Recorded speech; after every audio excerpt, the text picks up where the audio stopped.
మీ ఎలాంటి వ్యాపార ప్రకటనలకైనా వెంటనే మా ఛానల్ సంప్రదించండి.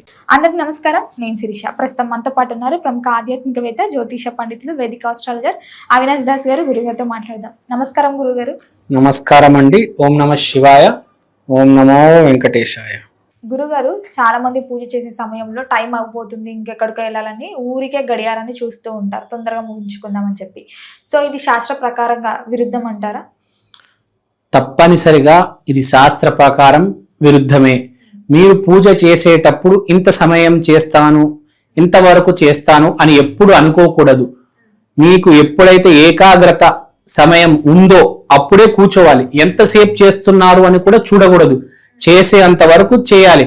అది గంట, 2 గంటలు, 5 నిమిషాలు, 10 నిమిషాలు, 8 గంటలు మీకు ఓపిక ఉన్నంత వరకు, మీకు ఆ శ్రద్ధ ఉన్నంత వరకు చేయాలి. దాని తర్వాత పక్కన వెళ్ళిపోవాలి. ఎక్కడికైనా బయటికి వెళ్ళాలంటే ముందు వెళ్ళొచ్చేయండి, తర్వాత కూర్చోండి.